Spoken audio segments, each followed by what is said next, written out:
Hello, everybody, and welcome to Tom's Chat Room. Once again, I am back with the show that is named after a type of electronical and internet technology that was only used in the mid to late 1990s by pre-teens and 58-year-old men called Leslie. We are back with the chat room, and yeah, as you guys know, I only do a chat room when I've got a guest on who's worth a chat room, frankly, because there's no point in me talking to myself on a chat room and putting on a silly voice. So I'm here for the latest chat room with the chief operating officer, the director of operations, the chief principal owner, the editor in chief, the site manager. Have I missed any? No, I think you've covered that, yeah. of single leg takedown wrestling. I'm joined by George the Animal Peel. Hi Tom, how's it going, mate? It's great. It's great to have you on, man. Yeah, thanks for having me. So, yeah, the first thing obviously is the majority of the people listening will actually know what SLTD is, but for those who are less than educated, why don't you go into what is SLTD and why do they care? Well, basically, the whole premise behind the site was to make it a little bit different to all the other wrestling websites that are out there. So we don't cover wrestling news in any way, shape, or form. It's all basically editorial-driven content to make us stand out. We did focus for a time on the UK scene, but things happened, and we're kind of now just concentrating on WWE and TNA. And we feel that we've got a good, solid base of talented writers to build on. So everyone offers a little bit something different, which is something that we wanted to kind of present and put out there, I suppose.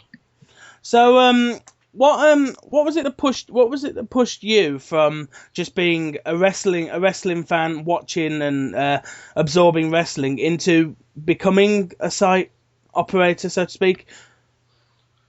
It's kind of difficult to nail it down to one thing, Tom. I suppose the main reason why I got into writing was I kind of felt there wasn't any articles out there that came from a British wrestling fan's point of view. So that's what kind of drove me to start writing in the first place. Was I thought I can give a different opinion to like Americans or Canadians or any other sort of wrestling fans out there, because we kind of tend to see things differently this side of the pond than in America and Canada. So and from there on, I just kind of got my name out there, got it as many places as possible, and ended up finding SLTD Wrestling. And here I am, 2.5 years later.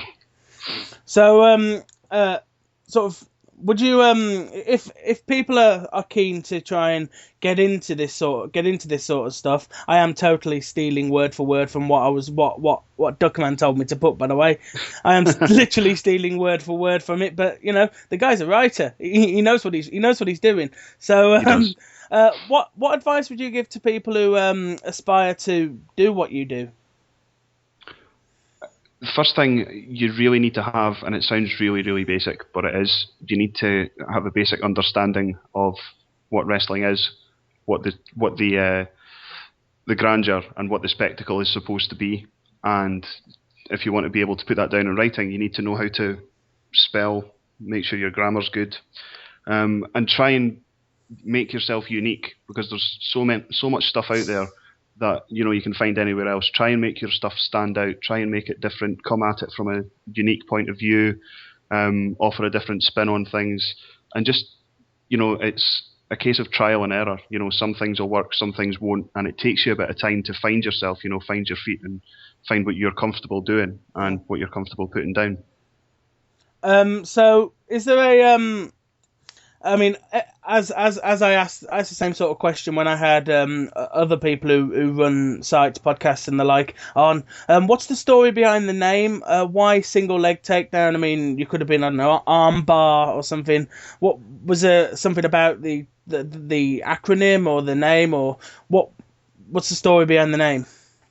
Basically, we were looking for something with an sort of an acronym you could put before wrestling. We thought armbar wrestling would probably be too much of a mouthful. So, the single leg takedown, we just thought, condense it to SLTD wrestling, and you've kind of got your story there. I kind of came on board a little bit late. I wasn't on board with the site from the start. Yeah. I was kind of brought in about 18 months down the line, and that's my understanding of sort of where the origins of the name came from. Is just Mm. we wanted something that was unique, could make us seem a little bit different to just having like pro wrestling .co.uk or something like that. Something a bit different. Yeah. Effectively, you at SLTD did a Triple H thing. You came in a bit late, and now you run the place.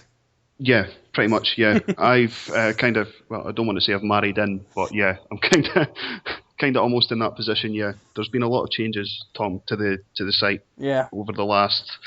I'm going to say, yeah, it's been about a year now. Mm.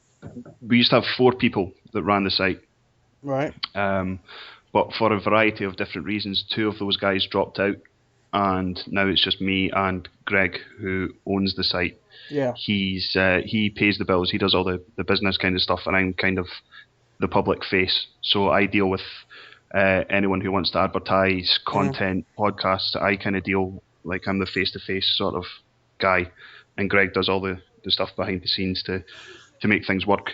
Mm. So, in terms of, I mean, to sort of segue a little bit from SLTD, obviously, recently you partnered up with a show run by 2 former guests on the chat room. How did the MFX partnership come about? It's something that Duckman and Trumps and myself had kind of been thinking about for, I would say, a good maybe 6 months. Something happened with another site that Duckman and I were part of, and things fell apart. And we just kind of got talking, and you know what the show's like, Yep. MFX.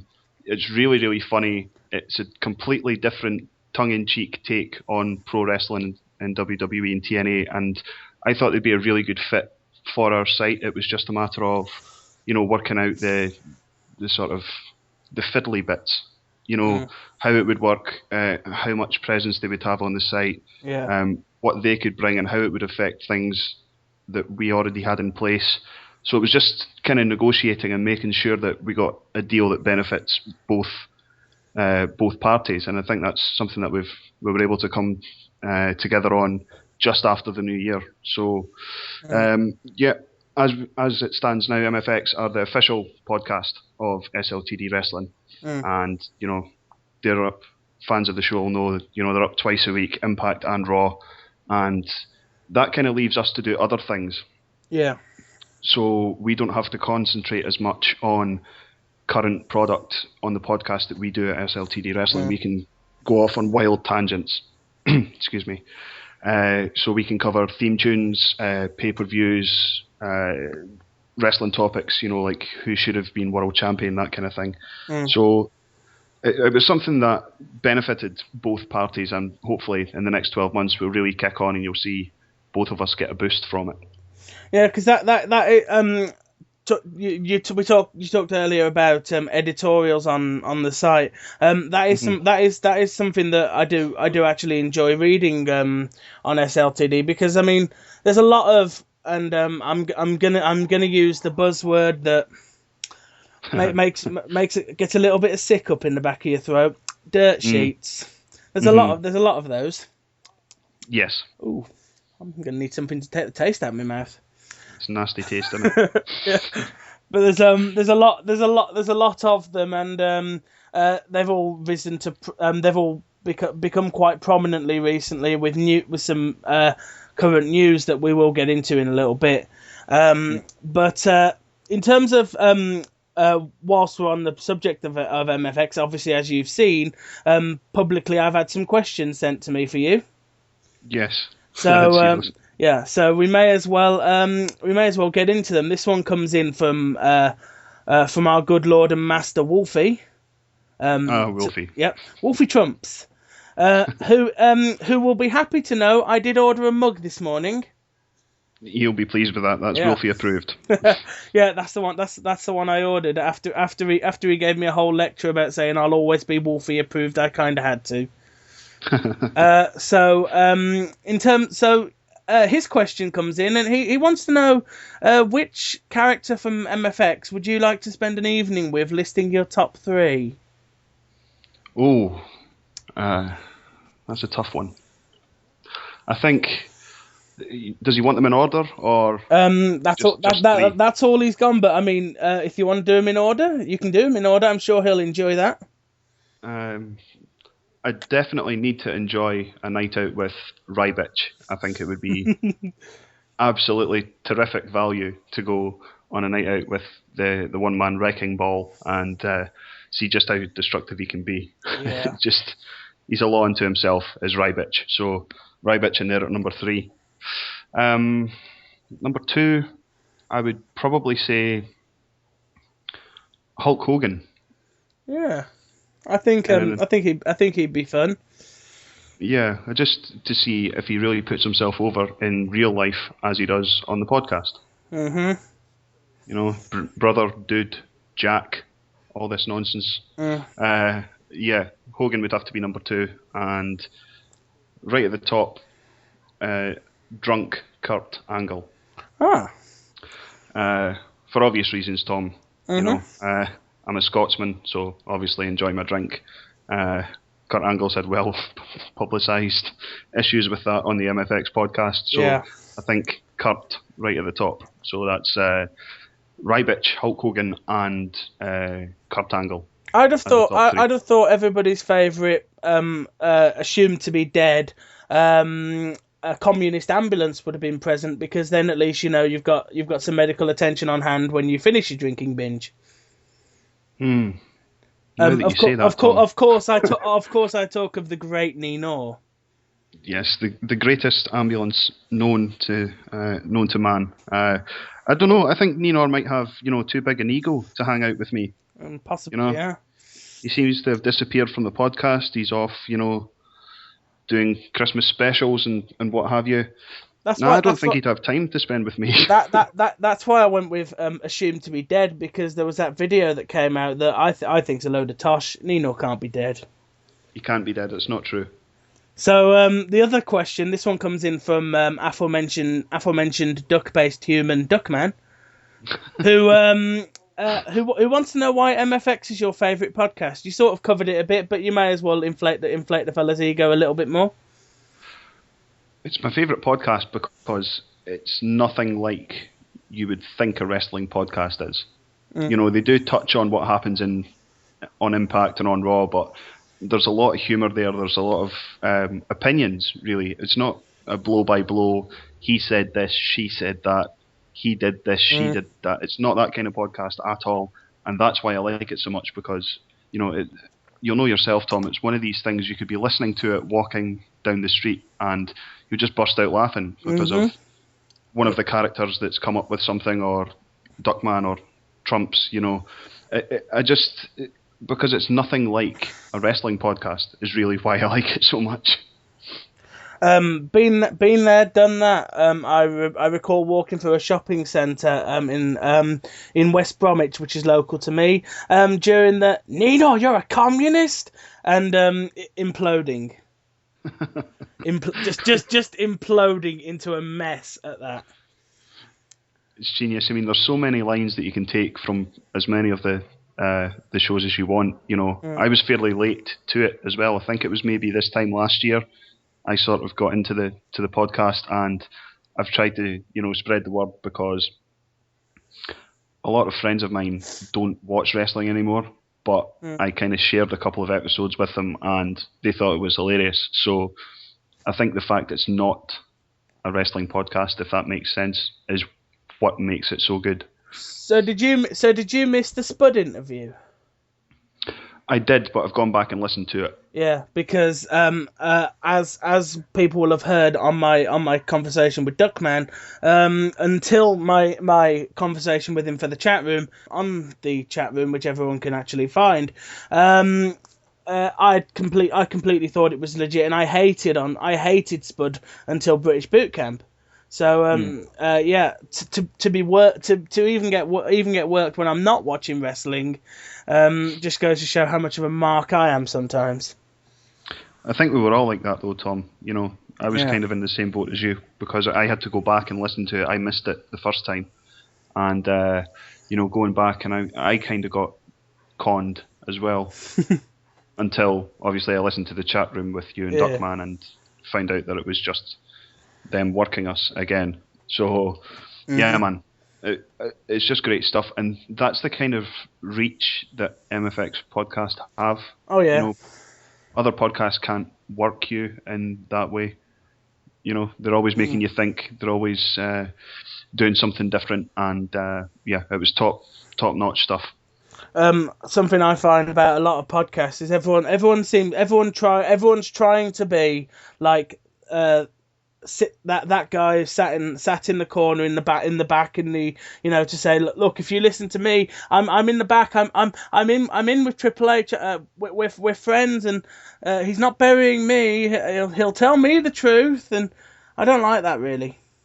No, and that's the thing. MFX don't pretend to be something they're not. MFX is its own universe.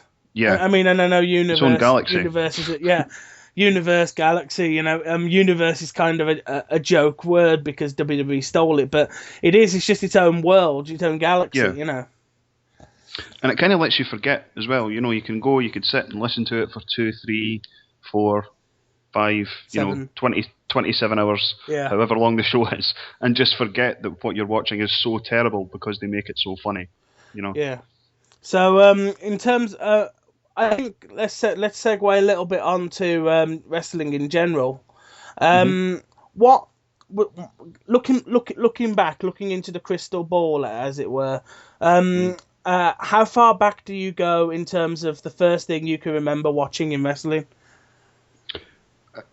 About 25 years ago, Tom, I would say. I've been watching wrestling for 25 years. And the first thing I remember is my dad buying a VHS tape of WrestleMania 5. So that's the first pay-per-view that I ever saw. And that's the one sort of, when I feel as depressed about wrestling as I do in general, I'll just go back and watch WrestleMania 5 and I'm just like a kid all over again. I go back to 2000, not as far back, but I go back to 2000 and watching that angle, the Triple H and Mick Foley angle, Mm-hmm. that ran between January all the way until WrestleMania. Mm-hmm. That angle to me is one of the reasons why I squeed like a schoolgirl meeting him a few years ago. I can imagine. And You know, in the end, ended up tweeting him to apologise, going, sorry if I made a fool of myself. I kind of loved you growing up. yeah. And he seemed genuinely shocked by that. Yeah, I think he's quite a humble guy from the stories that I've heard, Tom. And the brick through a TV that he put on his YouTube channel. Yes. Which I think is brilliant because only Mick could get away with putting that up, Yeah, I mean, Foley's one of a kind. I wrote something about Mick a while ago, and he actually took the time to send me a message Ah, about it. You know, it was kind of like a career thing saying how Mick Foley he's not as well respected as other people because of the bumps that he took and the pain and the punishment that he put his body through. And I said, well, no, you could argue there would be no Triple H, there would be no Rock without Mick Foley. there wouldn't be a Triple H without Mick Foley. There wouldn't. And Because aforementioned angle in 2000, Mick made Triple H. yeah, and even if you go back just a little bit further than that, Tom, like 99, I think it was, Triple H won his first championship. And even in that match, Foley was putting him over. Austin didn't want to do the job, so Foley won the championship and then put Triple H over. So, does that mean we can argue it's Mick Foley's fault that Triple H is the overwhelming presence he is now? You've got a bit of a point there, but in terms of I look at it as Mick knew that Triple H was going to be the future of the business, whether we like it or not. and he knew that his time was getting on. He had injuries, to the degree that if you bought his first book, the back cover of it is an X-ray showing everything he's ever injured, which is horrendous to look back at. Yeah, it's been a long time since I've read that book, Tom, but I remember that vividly. The back cover of that book, I remember having it around the time when I was a kid, not really understanding what all this stuff meant, because I was still believing in kayfabe, and I was still like, well, obviously, but what? There's a. I was sort of like, what's a Cactus Jack sort of thing? And looking back, I think what's Cactus Jack, because I only knew Mankind, and I think I saw a bit of Dude Love and didn't really understand why he wasn't wearing the mask. But which is why I think the angle where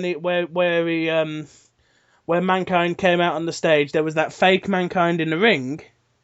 And Triple H was standing in the ring. He was ridiculing this skinny jobber who was dressed as Mankind, and then Foley walks out onto the ramp and says that the one thing Mankind is not is ready to face you in a street fight at the Royal Rumble.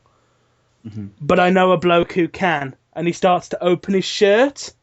Yeah, and you just think a man just taking a couple of items of clothing off whilst talking, and you think that's never going to work, but it really did.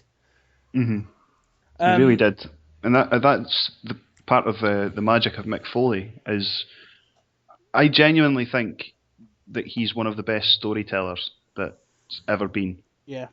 In wrestling, you talk about character development, you talk about again, I keep saying this, but something unique, standing out. Mick Foley was ahead of the game, and it really frustrates me when I read and see and hear people putting Mick Foley down, because he played just as much a part in Triple H and The Rock as those two guys did. Yeah. So it's easy to kind of not disregard Foley's influence, but kind of underplay it a little bit. And he was there in a time period when we didn't have The Undertaker. That's true. We just didn't have The Undertaker, and he was there to sort of do that. He was there. We didn't have him. We just didn't. The Undertaker just wasn't a thing until Judgment Day of that year. Yeah. So he was kind of in that spot. Yeah, you're right. I'd actually forgotten about that until you just mentioned it. But yeah. Because I always remember a lot about that year, because that to me is my year of WWE. The Royal Rumble with that street fight, the Hell in a Cell match, which the Hell in a Cell match. A lot of people say, oh, the best Hell in a Cell match is Undertaker versus Mankind. I think I'd give you an argument on that. I'd give you the argument that the one at No Way Out 2000 is in fact the best Hell in a Cell we've ever seen. On what basis? On the basis that they actually had a match. They actually had a match, which is something that the other Hell in a Cell didn't have. The Hell in a Cell with the Undertaker literally was, they come to the ring, they go up on the top, he goes off the top, he goes off on the stretcher, he comes back, he goes in the ring, he takes a choke slam, he goes through the cell. They actually had a match either. They actually had a match either side of the sick horrendous spots. At No Way Out, they actually had a match. It was an attentive match. It was there was a lot in it, because Triple H owned the company. Triple H effectively owned the company because he had the WWE title. Where have we seen that before? No. The less said about that, the better, I think, Tom. Yeah. But yeah, I kind of I do agree with you more than the people who kind of hark back to the Undertaker Mankind thing. That was just a stunt fest. It was a couple of spots. It was a spectacle more than a match. And I mean, obviously, it's a great spectacle. It is a great spectacle, and Jim Ross's call of by God Almighty, I think he's dead or he's broken in half. I can't Yeah. remember. It's one of Jim Ross's one of Jim Ross's lines anyway. Hmm. But to me, the bigger spot is just what is watching watching Triple H's face when he realizes that Foley's climbing the cage with that burning thing. Yeah.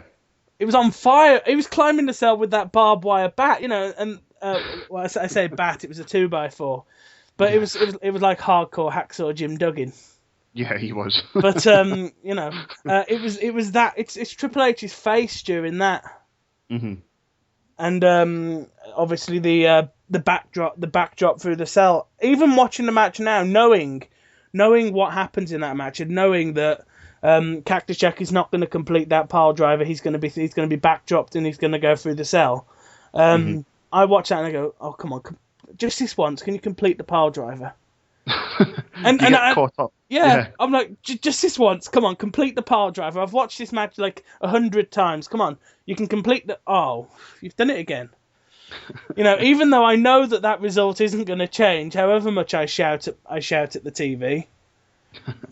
I do exactly the same with the WrestleMania 5 main event. Now, people don't believe me when I say this, but Randy Savage is my favourite wrestler of all time.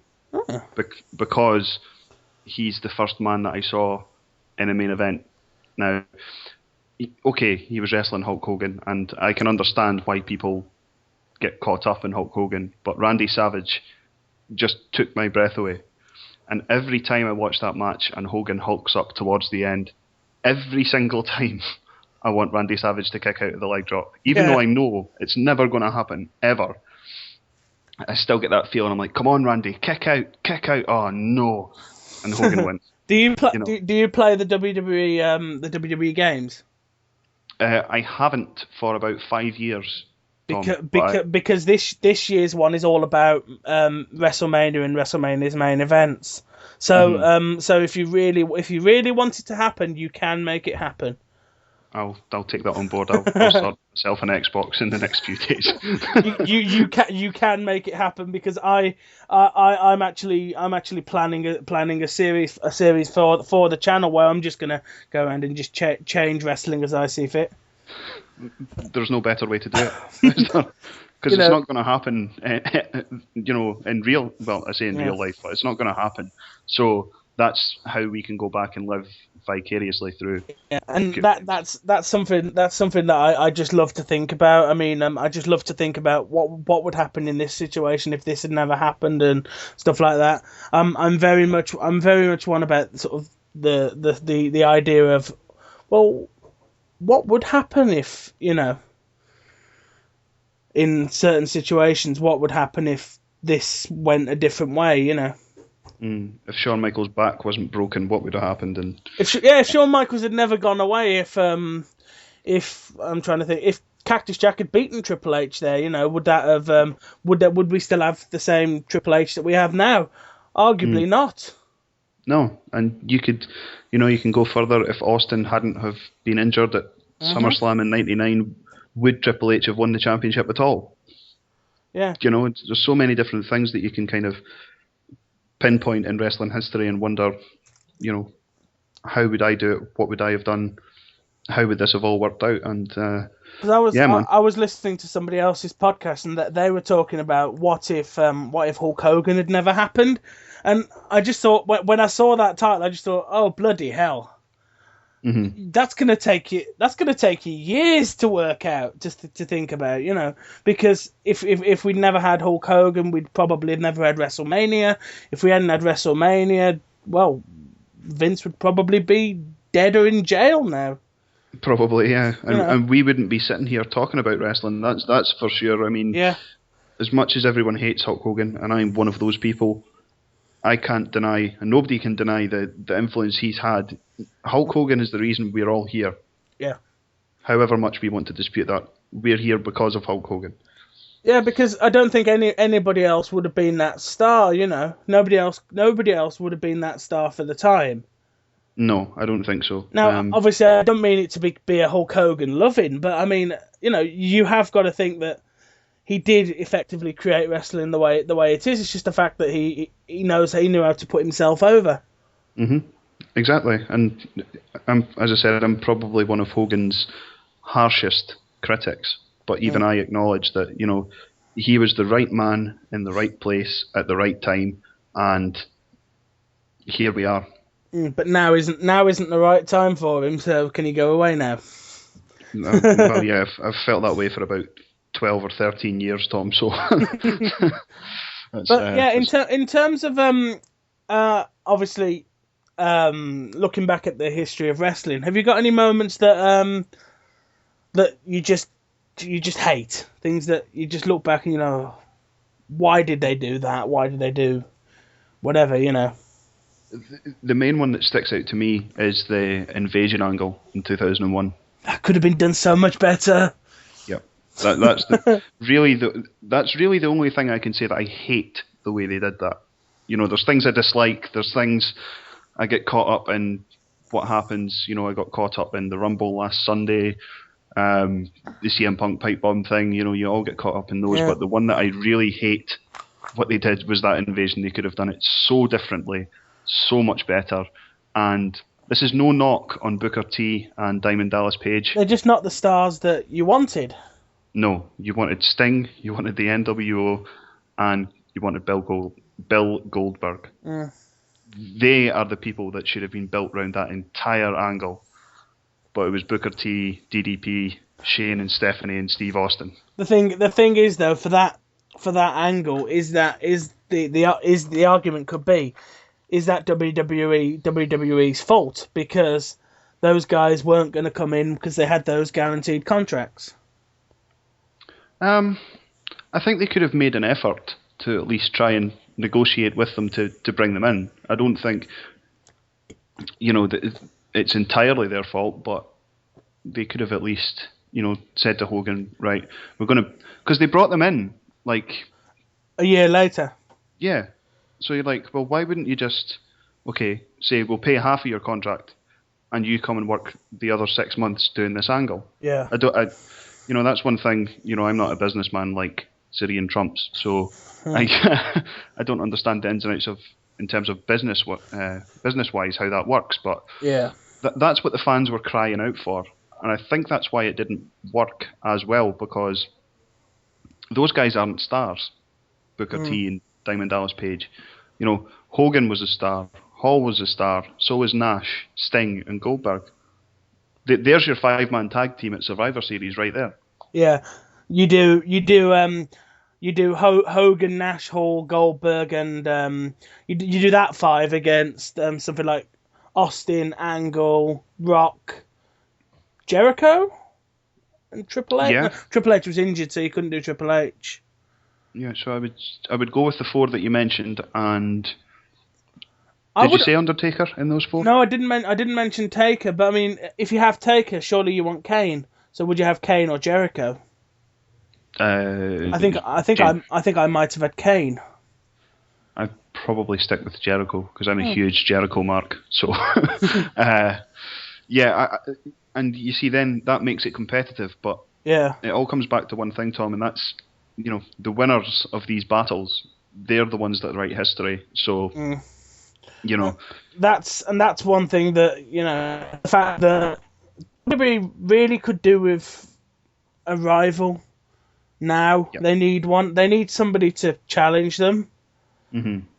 And TNA ain't gonna do it.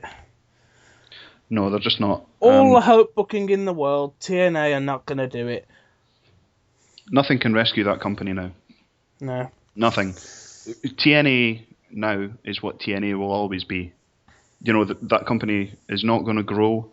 There's going to be, they have no idea how to build a star of their own, and when they do, they let them go. Yeah. So, too much time's passed. It's going to have to be a new promotion that starts up that has the best chance of offering any competition. And even then, they won't reach anywhere near where the WWE is. It's just not possible.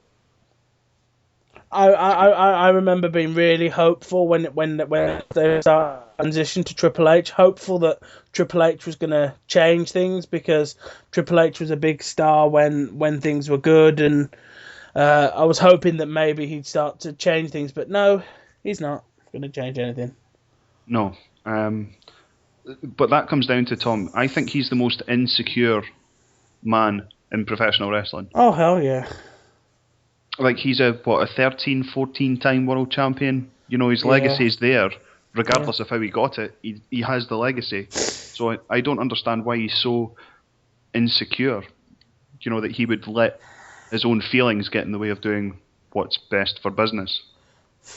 using his own line there. See what I did? I saw it.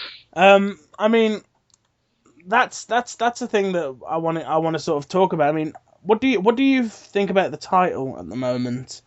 To the degree that nowadays you see, well, how many times has Cena held the title? 2.4 million, 3 million? Something like that, yeah. Compared to like some of the greatest talents of all time, only holding it like a handful of times, 2 or 3 times. Does that change your perception of the title? I don't think it's meant anything for probably at least the last decade. I don't think the championship has meant anything. You know, they devalued it as soon as they brought the World Heavyweight Championship into the mix. Yeah. Because if there's 2 championships, they obviously don't mean as much. There's always going to be a difference in the scale of what means more. Is it the WWE Championship with all the heritage of that, or is it Ric Flair's championship? The big Which gold, one means the big gold belt. Yeah, I just call it Ric Flair's championship because, you know, he's the man. I'm just trying to think though. I mean, I think the way they went about unifying them again. That was a joke. You cannot do that with, what was it, 3 weeks they had to build the match? Yeah. You don't do that. That is honestly something you build for like 2 months. I mean, how much build did they give when they unified it at Vengeance?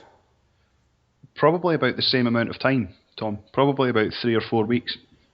Because that, and of course that unification pay-per-view, that first one where Jericho won the title, that unification match had Jericho, Kurt Angle, Stone Cold Steve Austin, and The Rock in it. I mean, it's crazy. They should have done something like that with the world title.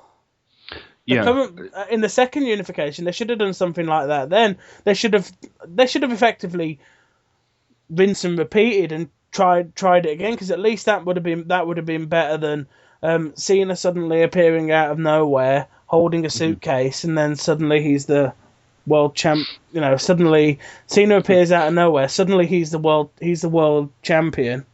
You know, the fact that Cena had to stop the push of Sandow was ridiculous.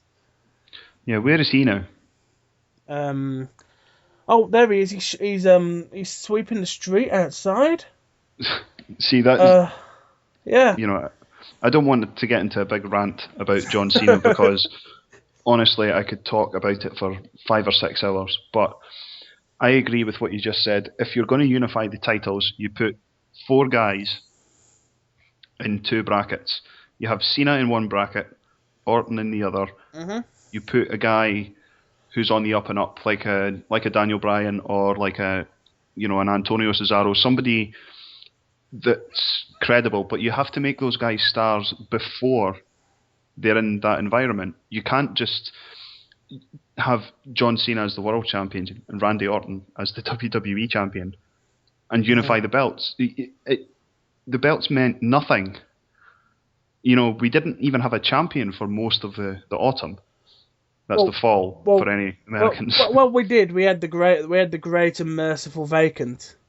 Yes. Who I still follow on Twitter at WWE Vacant. The most dominant champion of the last 6 months. See, that's the thing that really frustrated me. they devalued the WWE Championship so much with all the screwy finishes and the we'll give it to Brian, no we won't, yes we will, no we won't. And then Alberto Del Rio, he's held that championship 2 or 3 times. It means nothing when he has it. Yep. So by taking it from him and giving it to Cena, and then having Cena go over the man with the lunchbox of destiny, the championship means nothing. Yeah. So what they should have done is had each of those guys have the belts for, say, 6 months, and just have them go through everybody. Like Big Show, Kane, Mark Henry, big dominant guys who on paper look as though they can win the championship. I mean, something I thought they could have done is they could have said like the moment Cena won that title, they could have said, right, we're going to unify the titles in 6 months. Mm-hmm. So we're telling you now we're going to unify the titles in 6 months. There's going to be a match. It's going to be on such and such a date. Hell, it's going to be at WrestleMania 30, right? There's going to be a match at WrestleMania 30. Whoever holds the World Championship will face off with whoever holds the WWE Championship, and then the belts will be unified, and they will turn into this golden championship belt that I've got here, right? Mm-hmm. They'll turn into this. Those 2 belts will be taken into a room, and then they'll be hammered. They'll be hammered together, and they'll become this, right? Mm-hmm. So in 6 months, that match is going to happen. Get on with your day now, everybody, and then like you have various feuds, and just underlaying is the fact that if this man holds on to the title for another 300 days, he gets into the unification match. Mm-hmm. And make actually being in that match mean something. Yeah. As well as being the WWE or the World Heavyweight Champion. You have to give those belts a sense of grandeur, make them important, and they just didn't. And that's why the match came off as terrible. And the fact it was a TLC match as well, I mean, come on. If you're going to become the champion of the world, you should have to either pin or submit your opponent. No picking it off a clothes peg. Yeah, hanging 20 feet above the ring. And that ridiculous plasticky gold thing that they were attached to. It's so ridiculous. It just that gold thing just looked terrible. So cheap and so nasty. This is the World Championship we're talking about here. know? And now the fact that Orton's walking around with the 2 belts stacked on top of each other. Even that him, is like, oh, for God's sake, I've got to take 2 belts on the plane now. Yeah. Do you know how much Ryanair charged me for my airfare? There's a UK-centric reference. all this extra baggage. Oh dear. That's another thing as well, Tom. You have 2 belts, and the championships are unified. Why is there not just 1 belt? Because they recently made a new WWE title. So why don't they just take the big gold belt away and just give him? Because I think if they did, I think if you're going to unify a title, you've got to have a new championship. I think that's something you've got to do, because I don't think you can unify and then turn them into one two distinctly different championships, and suddenly there's one that you've seen before. That's something I do agree that when you do a unification, you should incorporate. It should become a new belt, because it should feel like it's something different, something better. For example, when they did the original unification, and they went from Jericho holding the big gold belt and the round WWE title that I call the Attitude Era WWF Championship, into the one that Brock Lesnar stole and went to SmackDown with. Mm-hmm. That felt like a different championship, a better championship, because it sort of incorporated a bit of both. That's true, yeah, and I just think that the fact he's holding 2 belts, it makes me think they're just going to split them again. Either they're going to split them again, or WWE is planning to do a new championship design, and they're going to do it at Mania or something. But then it took them long enough to get rid of that ridiculous belt the last time. Remember though, So remember though when Jericho unified it the first time, he walked around with 2 belts for a few months. yeah, In fact, did he ever hold the newly unified one? Because I don't remember him having that. no. I'm pretty sure he lost both belts and then Triple H appears the next night with one. yeah, something like that. Yeah, That's how I remember it. I know Hogan. Is I know Hogan had that belt at some point. he did. He won it from Triple H. I think Triple H. It was either on Raw or SmackDown. Undertaker had it around the same time as well. Hmm Because he's the So champion in one of the games. yes, he is. He definitely had the new one. So did Hogan. I'm positive it was Triple H who was given the new Yeah. championship belt. I know Triple H is the one who turned up after Brock Lesnar went to SmackDown with the big gold belt and go, yeah, do you remember this? Yeah, well, it's back now. Yeah, we unified these championships less than a year ago. Yep. And they're both back. This one's back now. So expect 2 championships again sometime around SummerSlam. Oh hell yeah. Ultimately, that's why when they purposely didn't change the 2 championships into one, I totally thought during that unification match that they were just going to swap belts. Yeah, I think everybody. In fact, I had a bet with Paddy Power that they were going to do it because Paddy Power had odds that were who wins this match, Cena, Orton, or they just swap championships. Now, for a standard bookmaker to have that kind of information just makes you think that, nobody was taking that match seriously at all. Absolutely no one. And it's a shame because it should mean something to be the champion of the world. Yeah, completely. That's something they have to do now, is make the champion, Orton, I believe is the champion now. He is. Then they have to make him dominant. He can't be this whiny, bitchy, oh, nobody likes me, I'm scared, I don't want to do this, No, just have Randy Orton be Randy Orton. A tremendous wrestler. No charisma, right enough, but a tremendous wrestler. Don't let him cut promos, just have him come out, give him a manager. Give him Zeb Coulter, give him Paul Heyman, give him a mouthpiece so Orton can just go to the ring, do what he does, and leave. And make him dominant. No sneak victories, no roll-ups, no wins by interference or disqualification. Just have him pin or submit everyone. Yeah. So that when someone does beat him, it means something because Orton's been, or the champion has been so dominant again. In terms of mental things that have happened in wrestling, I think we kind of have to go on to it. CM Punk picked up his football and went off home. What do you make of this? It's tough for me because I'm a huge CM Punk fan. Do you think he's right to go home? There's, or would you say that because on the latest MFX, Trump's went into fact that he thinks it's a bit unprofessional. Yeah, I agree with what Trump said.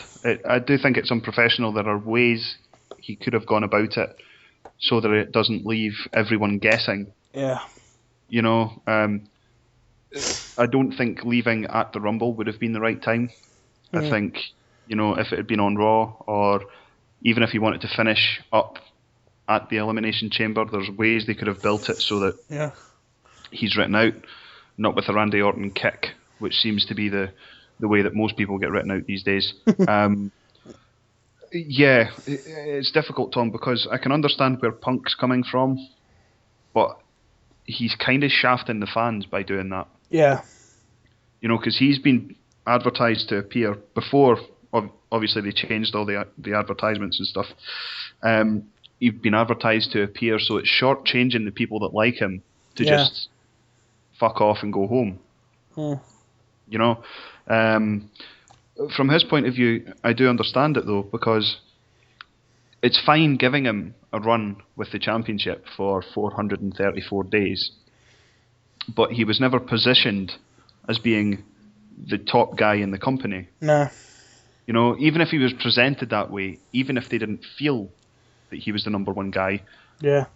you know, it makes Punk as a character even bigger than he was. You know, he lost the championship to The Rock, he lost the rematch to The Rock, he lost to Brock Lesnar, he lost to The Undertaker. Mm-hmm. You know, he just, and then to put him with Ryback and Curtis Axel, Yeah. nobody has a chance in hell of making that seem worth anything. You No. know? No way. And then I actually don't have an issue with Batista being back or winning the Rumble.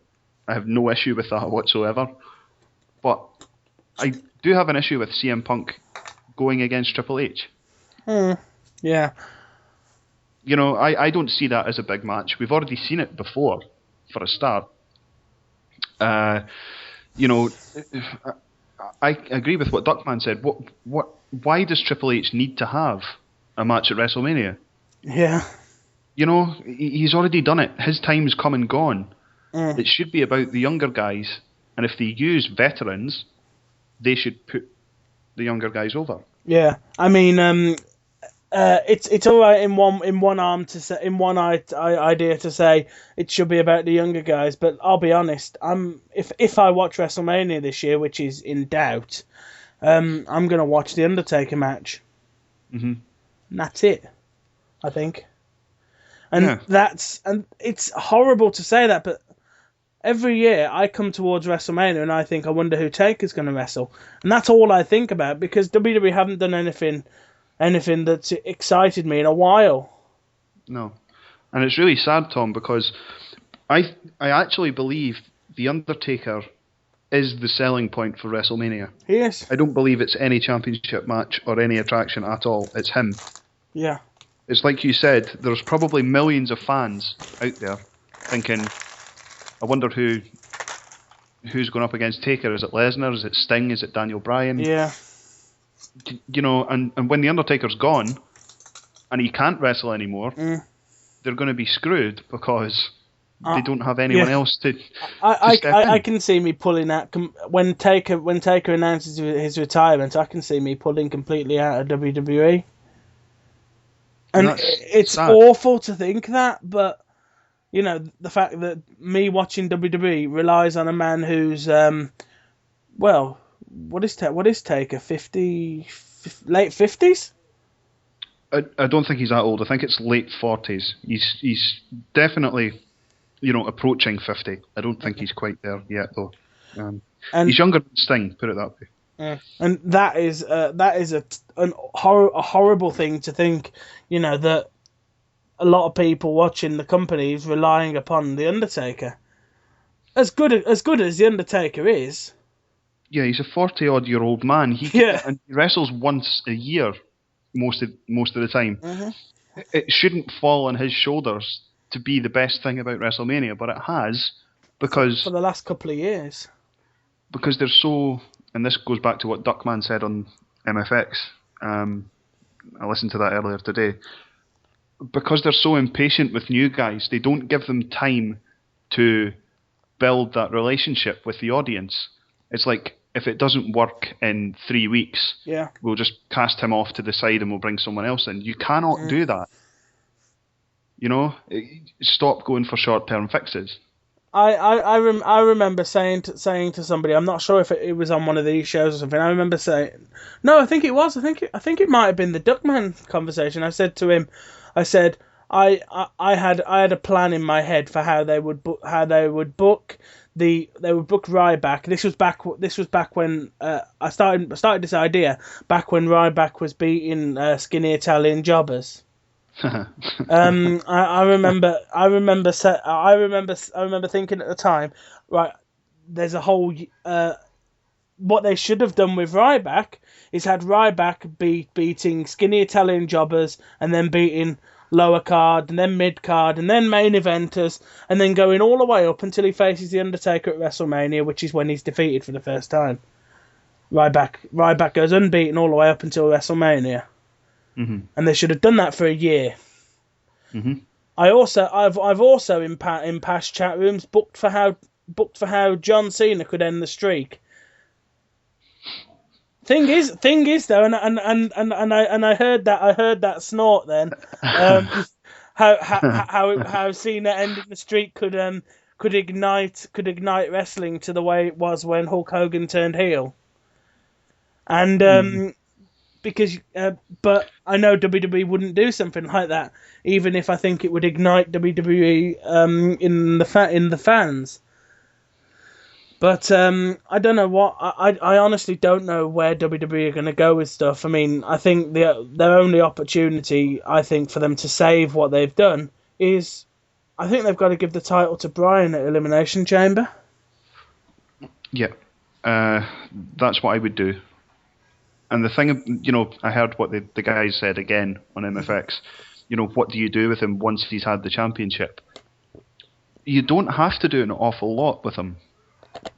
You just make him an upper tier guy, Mm-hmm. somebody that's always in and around that sort of main event, challenging for the championship. That's the one moment. Daniel Bryan hasn't had a payoff for this entire, championship screw job, Mm-hmm. authority nonsense. There's stories are supposed to have a beginning, a middle, and an end. So either the end is him winning the championship, or the end was when he put Shawn Michaels in the yes lock. Yeah. It shouldn't be. It shouldn't have been that. The end of it. The end should be. The end should be something. Well, I think the end should be at Mania. Well, in an ideal world, it would be, In the but in the ideal world, the end of the storyline is at WrestleMania. Him standing at the end of the show holding the title high, but I can't that see won't. it happening. No, I don't. I genuinely believe nothing now. What do Like you what, my what do you think? How if and it's obviously we're going on to Fantasy Island with this. yes, If WWE phoned you up as soon as you finish on this with me and said to you, right, we need your help. We need you to book us until WrestleMania to save this. How would you do it? to book Daniel Bryan at WrestleMania. How would you save W? Because I mean, there's a lot of very angry people angry with WWE's current booking, with how they seem to be ignoring Daniel Bryan. How would you book WrestleMania in order to try and placate some of the angry people? Oh, that's tough. Uh, I can admit I'm one of the angry people, that anybody who's watched my Royal Rumble post show, where I believe I end it with WWE. You've got 3 months to sort your shit out. So I think that's how I ended quite my a Royal. damning verdict, I Tom. I was I was I was pissed at the end of the Royal Rumble because I honestly thought it was Roman Reigns' day. I thought Yeah. it should have been Roman Reigns' day. See, I actually don't have an issue with Batista winning the Royal Rumble. That didn't bother me at all. Um, if I had booked things differently, I would have had a Daniel Bryan against Triple H match before now. Yeah. I would have had it either at Survivor Series or at the Royal Rumble. I would have had Daniel Bryan against Triple H because that's where all the heat was. It Yeah. wasn't Daniel Bryan and Randy Orton. It was Daniel Bryan and Triple H. The You know, the question is, obviously, we're both thinking that they put the title on Bryan at the Elimination Chamber. Does Dave Batista then win it 4 weeks later?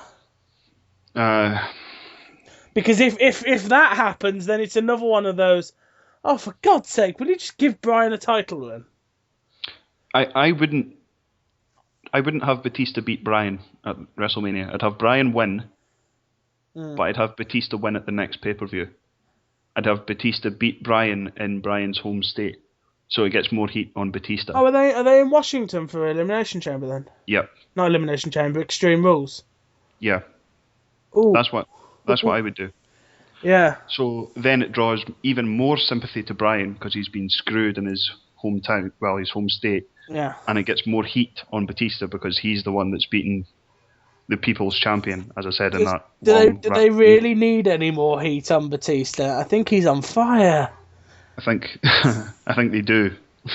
They badly need to get heat on Batista. It's fine, him coming back, the crowd are all happy to see him. It's nice, that he's back, blah, blah, blah. But if you want to get true heat on him, the best wrestling, Tom, is simple, right? You have a good guy and a bad guy. Yeah. The bad guy wants what the good guy has, so the bad guy has to, cheat through nefarious means to beat him. That's what I would do. You have Brian go in. If I'm booking it now, Brian is one of the first two in the chamber, so he's actually wrestling. There's 4 guys in the pods. Brian starts against whoever it is.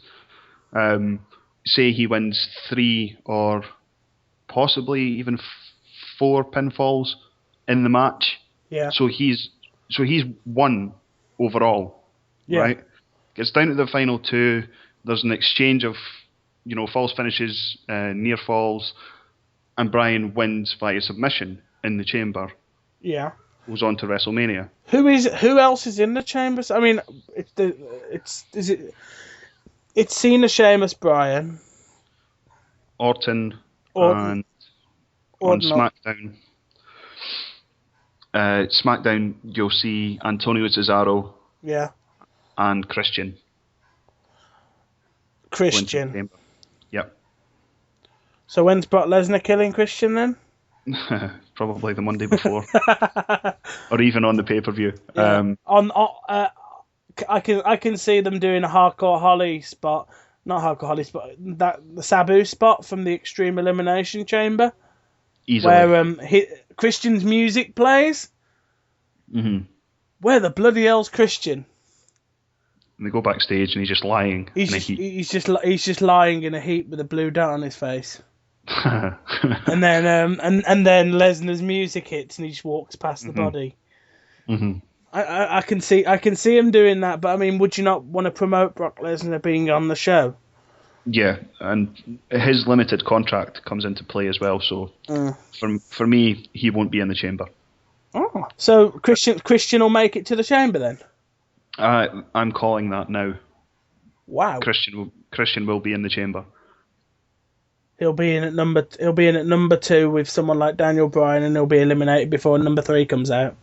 Yeah, if I was yeah, and it's a shame, man, because Christian's good. Christian is good, but he's not a top guy though. He's not a top guy, and I don't know whether that's his fault or if it's anyone's fault really.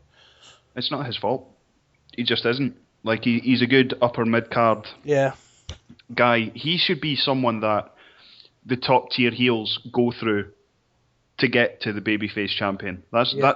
Christian should be the Jake Roberts of this generation. Yeah. Because that's what Jake Roberts used to do. All the top heels would go through Jake Roberts to get to Hulk Hogan. So yeah, like I said, I would have Bryan be dominant in the chamber as dominant as he can be for a guy of his size. Yeah. Then you have him retain at WrestleMania. Then Batista wins in Bryan's home state to become the champion, and you get heat on both guys. Bryan, everybody's got the payoff they wanted. Bryan is the champion. He retains at the biggest show of all time, which is what it probably will be. And then Batista screws him in Washington. And then you've got the same thing though, that Bryan is still being screwed over. Would you not put the belt on him a bit longer than 1 month? No, because I don't think the fans need that. They just need him to have. Because you need to remember, those 2 moments will be huge. If he wins in the chamber, he's beaten 5 other top guys. Yeah. If we believe what the company say, that's the top 6 guys in that chamber. He beats the Authorities man in the main event at the biggest show of them all. Yeah. He's kept a hold of the title, and then he gets screwed, or he loses it at the Extreme Rules. Yeah. That's how I would do it. I'm not going to go through week by week. Bryan says this, he does that. No, just Bryan is dominant in the chamber, picks up 2 or 3 victories in the match, wins the championship, retains at WrestleMania, and then loses at Extreme Rules, and everybody gets what they want. Mm. You get Bryan winning the championship, he gets his WrestleMania moment, and then the company get what they want, and Batista wins the championship. Does Bryan stay in the upper part of the roster from there though, or does he just drop back down to the middle? I'd probably give him some time off, actually. Send him away for a bit. Mm-hmm. So that when Batista's destroyed Daniel Bryan, we haven't seen him for 6, 8, 12 weeks. All of a sudden, Bryan comes back after Batista's lost. To be fair, yeah, that could work if Bryan loses the belt to Batista at Extreme Rules, disappears for 2 months, 2 pay-per-views, and then comes back and I'm trying to think what's the order of pay-per-views. Is it feasible for him to come back in the Money in the Bank match? It could be. Comes back in Money in the Bank, wins it and cashes it immediately. There's no reason why they can't do that. Yeah. But I think this whole Daniel Bryan thing reminds me a lot of what they did with Jeff Hardy. Yeah. A guy that's crazy over with the crowd, a guy that probably the company don't want to make the champion, but there's going to come a point where they have to do it. Yeah. If and I know the guys were talking about it's just Smark fans that are fucking with the product. I don't think it is just Smarks. I think the percentage of casual fans, who wouldn't consider themselves to be smart wrestling fans, I think that number of people is growing every single week, which is why Bryan's the most over guy in the company. But yeah, Jeff Hardy, that's what it reminds me of, and Jeff only got 2 or 3 week runs with the championship as well, so for me that's kind of bears all the hallmarks of a Jeff Hardy championship run. So I mean, in terms of just general wrestling, you talked about how Randy Savage is your favorite all-time wrestler. Have you got?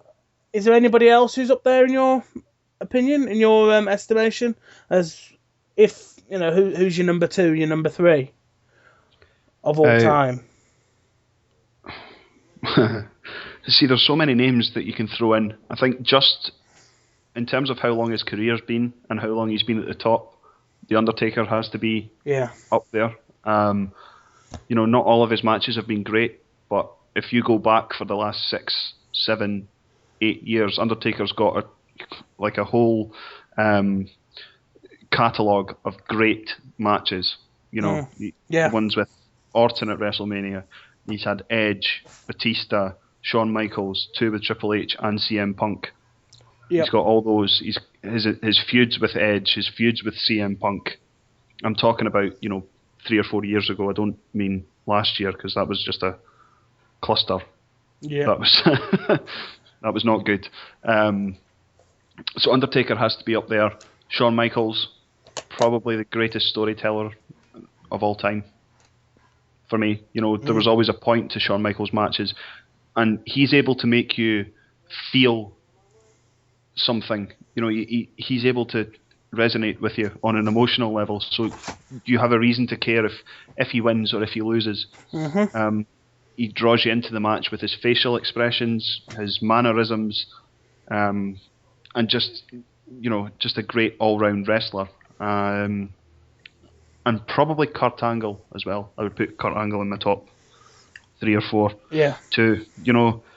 It's considering the Olympic background that he had, transitioning into pro wrestling, becoming a multi-time world champion, and main eventing WrestleMania. Kurt Angle's probably the prototype. If you were to pick an amateur wrestler and build their career, it would just be like Angle's. That's kind of. It's just a shame that he's that he's stuck in TNA now. Do you think we'll see Angle back in WWE? for one I last would run. I would love to see it, Tom. I think if Angle can sort his life out, and I mean this genuinely, I'm not joking. If he sorts out his personal issues, takes some time to heal his injuries, I think 1 year, and you have him at the big four pay-per-views. You have Kurt Angle for 1 year, then he goes into the Hall of Fame. I'd love to see that happen, but Yeah. whether it does depends on him. You know, nobody can make him turn his life around. Nobody can make him deal with his alcohol, drug issues, or his personal health. Yeah. It all comes down to him. And I really hope that somebody gives Kurt Angle DDP's phone number. mhm, As much of as an in joke it's become that DDP can save people's lives. We've seen him do it. yeah, we have. Jake and Scott Hall, somebody just needs to like hand Kurt Angle DDP's phone number, just say, look, for God's sake, phone the man. I He can think help. he can, and I think would help you. Yeah, and I don't want to see Kurt Angle become another wrestling tragedy. I don't want to see that. I got damn straight don't want to turn on the internet one morning, turn on the internet and see that it's been announced that he died. Yeah, or that he's been in some sort of serious Car accident or car accident or situation. You know, yeah. nobody wants to see that. Nobody. And as much as he irritated me in the beginning, Yep. you can't argue with his record, with his pedigree, with anything. You know, he went to TNA, and if they'd done it properly, they could have built that company around that man Yep. and been a more serious contender. I think they've wasted him, Yeah. and the sooner he gets out, the more chance he'll have of saving his life and his career. He really doesn't. He really does just need to sort. He really does need to do something because he seems to be a shell of his former self. Yeah, he does. And you watched Impact last night, didn't you? Yes, I didn't. Jesus, I haven't watched Impact for a while. But bloody hell, he looks old. He does. He's aged. He has aged like Ric Flair has aged. That's sad. Because if you remember when Ric Flair came into WWE in 2001, he looked relatively young. Yeah, you still recognised it was Ric Flair. He looked like Ric Flair. Kurt Angle just doesn't look like Kurt Angle anymore. No. If you put up a picture of Kurt Angle on Impact last night, and you put that next to a picture of that guy who came into WWE and faced Taz in Taz's first match in WWF, you'd honestly think that the one from like 2000 was the one from 2014's grandchild, and that is crazy. It's so sad, man. They say when you get old, you look like your dad, but you shouldn't look like your grandfather. No, there's absolutely no way. In like 20 years. There's no way that should happen, man. And I think of all the good matches Kurt's had in TNA. I could probably count them on both hands. But if you go back and see what he could have done if Vince had just given him time off and a Shawn Michaels schedule, there could have been so much more that he could have done. And I kind of don't want this to be a sad story. You know, I just want what's best for Kurt. And there's rumours of him being a trainer in NXT. To be honest, that could be all right, because I think he could teach some people some stuff. Oh, absolutely. But there's no doubt about that. I just think it's a waste. At the same time, would WWE have him in his current condition? No, they wouldn't. And that's why Kurt needs to, once his TNA deal is up, he needs to go away and just, I mean this in the nicest possible way, of course, he just needs to go away, deal with whatever alcohol and drug problems he has, rest his injuries, get surgery if he needs to get surgery, and just try and get back to get back into the shape that we know he can get in. And from then, hopefully, one last run before he hangs it up. For him to be a trainer in NXT now, I think is a waste. Yeah. He's still going to have to take bumps when he's training. Yep. Not as regularly, but he still needs to take them. So I would rather have 1 year of Kurt Angle bumping on TV and pay-per-view before he did what he can do in NXT, because there's no better person for them to learn from than him. Yeah. Although I mean, you say you'd rather have him on TV or pay-per-view. You could sort of have both. I mean, the current tag team champions are trainers in NXT. Mm-hmm. So that's wrong. I mean, as good as those guys are, they shouldn't be the tag team champions now. But I assume you're talking about the New Age Outlaws. Yeah, but I'm positive about it. I was anti it at the time, but now I'm positive about it because I think they might lose the tag titles on NXT. I don't know. I think they could do it. They could have somebody from NXT beat them. See, I don't know if that's what will happen, but I wrote something last week about the Usos, and where I said I would be fine with the Outlaws winning the championships if the Usos beat the Outlaws for the belts at WrestleMania.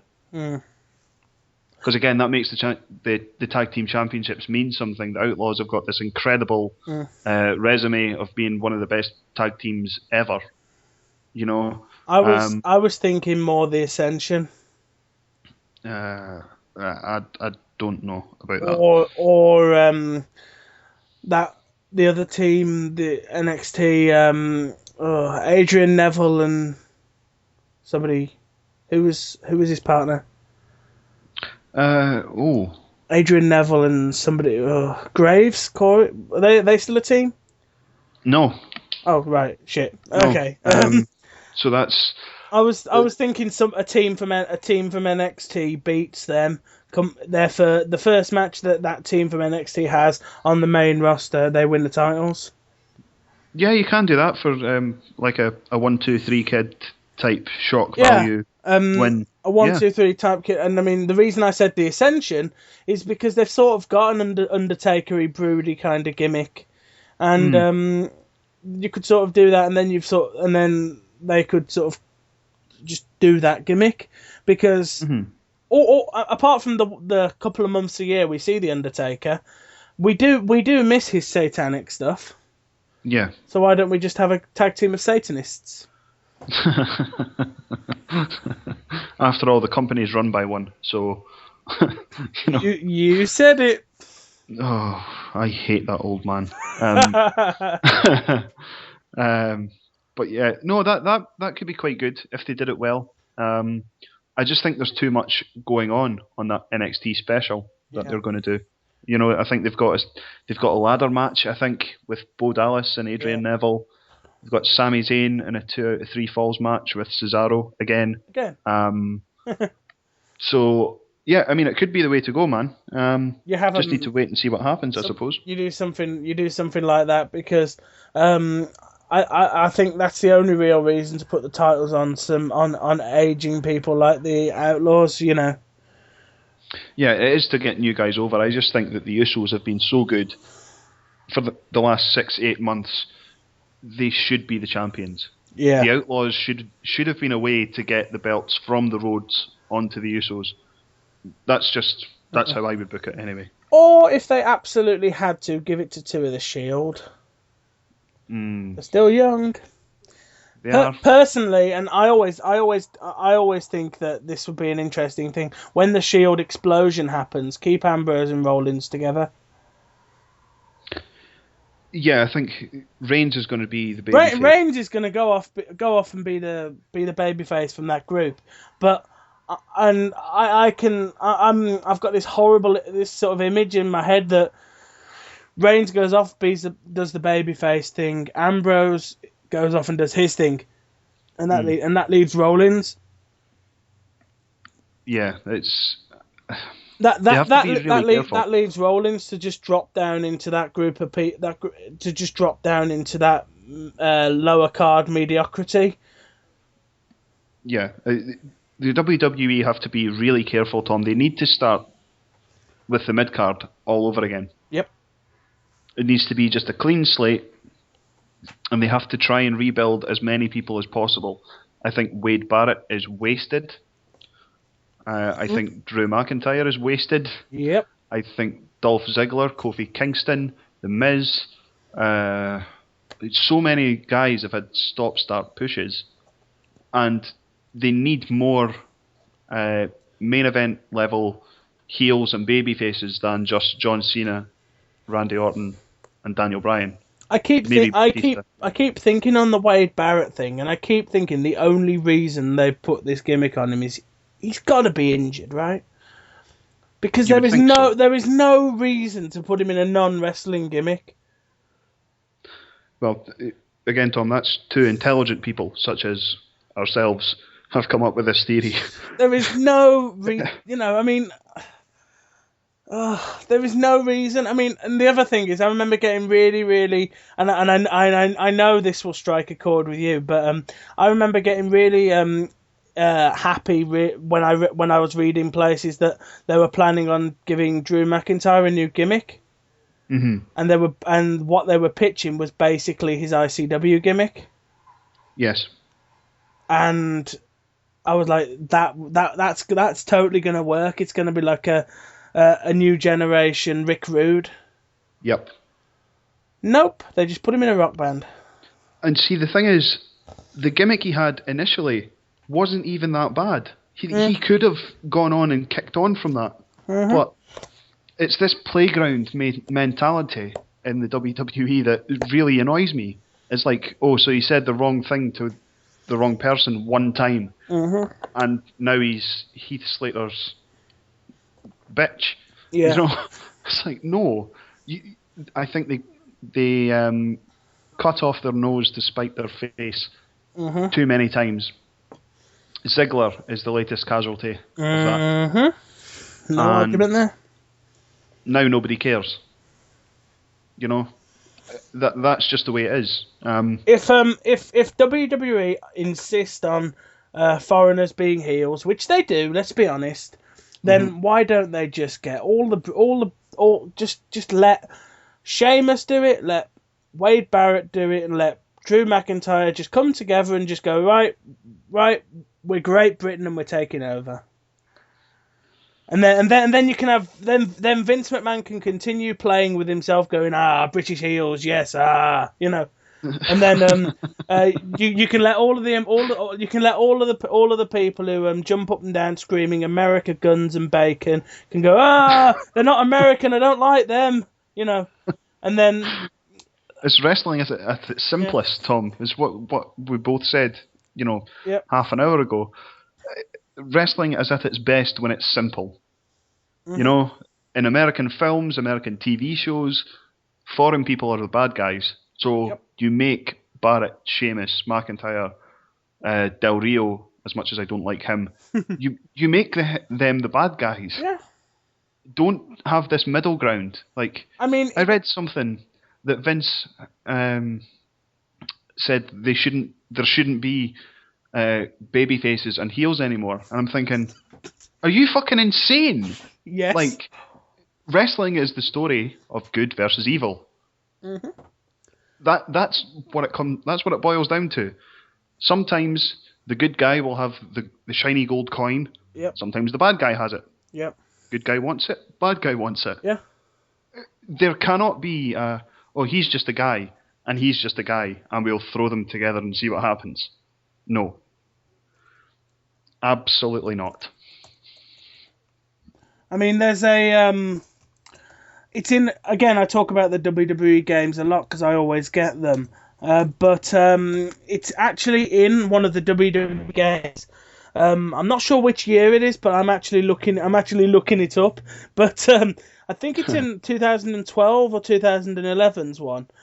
No, it's 2012, WWE 12. It's in, and it's it's a storyline that focuses around Sheamus. Mhm.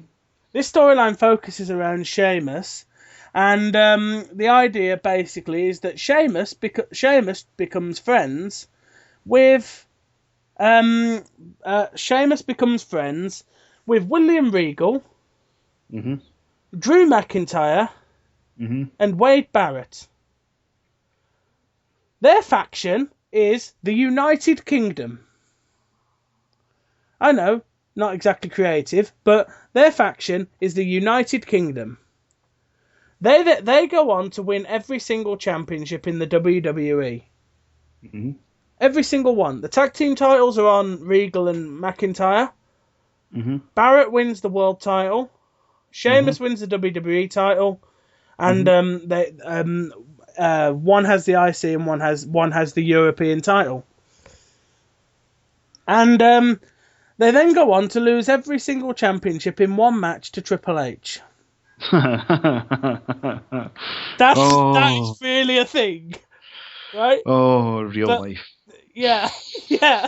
But that is the WWE game storyline, and the storyline builds up to Sheamus having every single championship. And there's a scene, and there's one of the scenes in the game shows Sheamus standing there holding every single championship because he ends up winning all of the championships by beating Barrett in a winner takes all match. So Jesus. Sheamus holds every single championship in the WWE, right? And literally, it looks brilliant because you're playing as Sheamus and you're playing as Sheamus as a heel, right? Yeah. And Sheamus is standing there surrounded by all this gold, right? He's got two belts around his waist, one around the normal and one sort of around the upper stomach area. He's got two Yep. on his shoulders, and he's holding some in his hands, right? This is a real thing, and that I think and it's just why can they put good storylines in the bloody video games, but they can't do them in real life? I don't get it. Uh, the answer is because Vince McMahon has too much power, and that sounds stupid because it's his company. But Yeah, if he has to sign off on everything, we need to remember Vince will do what Vince wants. He won't do what we want. no, That's what it all comes down to, and that's why after sending an email that took 10 minutes for Duckman to read out last week, I kind of feel bad about it now. We all just need to realize the WWE is Vince's toy. yep, He will do what he wants, when he wants, how he wants to do it. You know, yeah, uh, there's so much work they need to do, Tom. They need to rebuild the mid card. They need to stop uh, cutting guys' pushes whenever the mood takes them. It shouldn't matter if someone speaks out of turn backstage if that person is making money for the company. All they have to do is just say, okay, we'll agree to disagree and move on. yeah, I don't see how it benefits WWE to kill a guy like Ziggler's momentum, The Miz, Wade Barrett, Drew McIntyre, Kofi Kingston. Randy Orton's free to shit in Divas handbags, and he's the face of the company. yeah, So, if there's one bigger fuck up in that company, I don't know who it is. And yeah. he is the champion. I mean, it's I'm one of the people who has said before that WWE will finally have a chance to do things when Vince McMahon dies, and that is awful to think that we'll just wait for an old man to die. Yeah. But even then, I don't know because Vince McMahon has stripped too much of his intellectual semen onto the face of Triple H. Oh dear. Thanks for that image, Tom. Yeah, Really I know. appreciate that, man. That was quite sick. But it's one of the it's just there's too much of Vince McMahon in Triple H at the moment, Mhm. and I don't know whether things would change even if Vince was gone. uh, I think it's too early to tell. I think Mm. I'm kind of 50-50 on Triple H. As much as I've tried to bury him, he, The NXT development center thing is all his idea, and that is good. It is good. But I don't see the need for authority figures on TV anymore. Mhm. You know, we didn't have them before. You know, the show just kind of went along, and there was more time put into storylines throughout the card. And now there isn't. You know, there's the Daniel Bryan story, there's the authority story, and that's it. Mhm. You know, there should be stories in every division for the IC title, for the US title, for the tag titles, even the divas. You know, there's 5 championships. You know, say you Yeah. get 20 minutes for each segment. That's only like an hour and 40 minutes of Raw. That still gives you an hour and 20 minutes to do whatever the fuck you want. But, you know, have a purpose behind the matches that are on the show. Not just because they're rematches of what happened on SmackDown, because nobody watches SmackDown. You know, just... so... That's the thing that really... It's a bugbear of mine.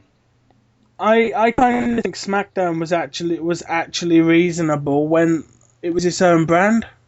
Mm-hmm. The early days of the brand extension, though, the days when WWE wanted us to believe that they were two separate companies, Mm-hmm.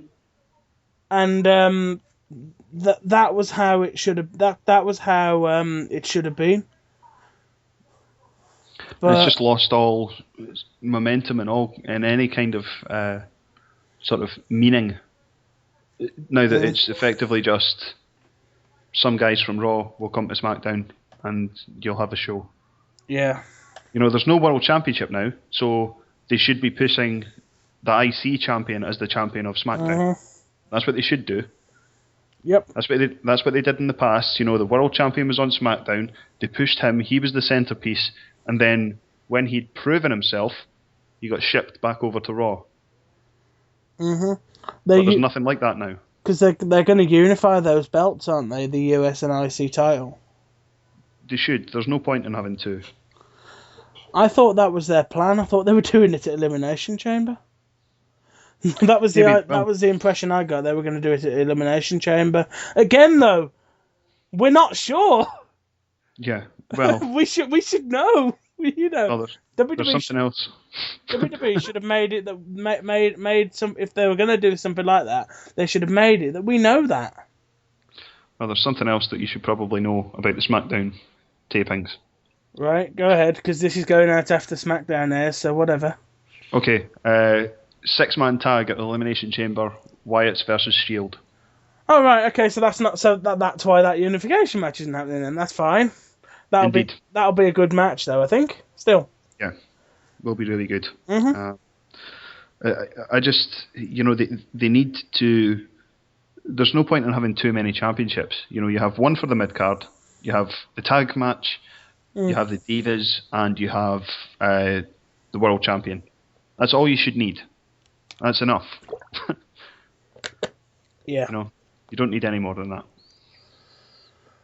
Well, whether or not we know of ways to fix the WWE, is just a thing. It's just a thing that we can't really, you know, the fixes that the WWE have to make are things that I don't think we can tell them. To be honest, they've got to try and sort their own stuff out. Really. Yeah, and the point of the whole thing is, Tom, they're a business, so Yeah. they have to do what makes them the most money. They have shareholders and stockholders to answer to. They don't have to answer to us. No, they don't. You know, and I mean, they do and they don't because they have to answer to their stockholders, but surely they also have to answer to the paying customers. you would think so, but they won't do anything unless people stop watching the product. And we won't. You know, I'm just one man. I'm on a one-man crusade here. Yeah. Right? I stopped watching after Elimination Chamber. After Hell in a Cell because I couldn't take any more. And Right. flicking through Impact last night was the first that I'd seen of any wrestling since the end of October, and I don't miss it. So not to sound like I have a massive ego like Triple H, but unless more people do what I do and stop watching, it's just going to continue to happen. Mm-hmm. So it's down to you, folks. If you're not happy, stop watching. Vote with your feet. Yep, and if you are going to continue to watch, don't bitch about it. Yeah. Simple as that. Yeah. You know? That's my message to the people. And I think with that we've reached a good point to start to bring this one to a close. I think at this point it's time. I think at this point it's time for the fantastic moment of plugging. Yes, It's plugging time. is always good. It's time to do lots and lots of plugging. So let's start. I'll let you go ahead with all of the various things you need to plug. Oh, jeez, could be some time, Tom. Yeah, go ahead. We got plenty of it. Go ahead. Whatever. Excellent. What plug what needs to be plugged. Okay.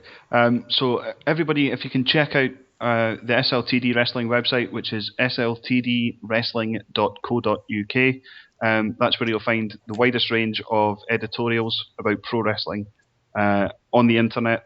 There's things that cover classic wrestling like AWA and NWA, all the way up to WWE, TNA, and WCW. We're also partners with the MFX podcast, so they have their own page on the site, which is, again, sltdwrestling.co.uk/MFX-podcast. You can also check out any articles from me on the internet, mainly at pwmania.com. My articles are called FATP, stands for From Across the Pond. You can also find me on Twitter and Facebook now. Just search for George SLTD and you'll find me there. And of course, as you guys know, is the usual way. You know all of my stuff because it's all down in the description. I'm also going to put a bunch of the websites that George just mentioned into there as well. So use the comment section below to spout your opinions, your responses to what we've both had to say, your sheer hate, whatever. That's what the comment section below is for. Personally, I couldn't care less if you say nice things about us or negative things about us, because either way you're thinking about us, and that's fine by me. So this has been another episode of Tom's Chat Room, and I thank you guys for watching. I say watching, you've listened, and so thank you guys for being a part of Tom's Chat Room, and thank you for joining me, George. Not a problem, Tom. Happy to. Thanks, mate. So this is another Tom's Chat Room, and you are quite welcome. I bid you farewell, everybody.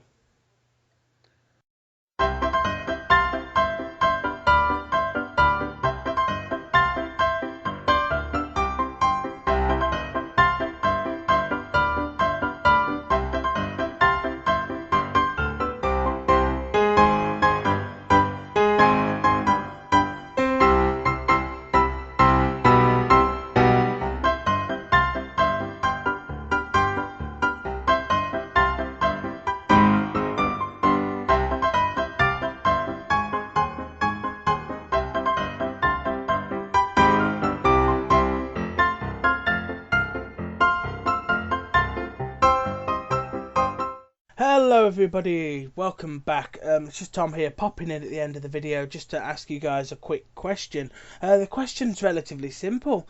I hope you guys obviously enjoyed the show that you've just listened to, and I know you probably did, but what I want to know is I want you guys to let me know whether you'd be interested in me doing a current affairs discussion show.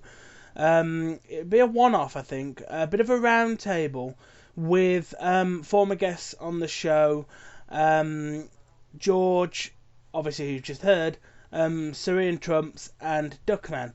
If you guys would be interested in hearing that, we have George and I have talked about doing that, and obviously I want to check what you guys think first before I pitch it to the other guys. So let me know if you'd be interested in doing that, possibly discussing Scottish independence, which is a hot button topic at the moment, but let me know what you think, guys. I'd love to hear your opinions. Anyway, for business purposes. The introduction to the show was News Jingle by Kevin MacLeod, and the musical interlude that you've just heard was Merry Go by Kevin MacLeod. Both songs can be acquired from incompetech.com, and Kevin MacLeod himself allows me to use his music under Creative Commons license. So thank you guys for watching, and goodbye everybody.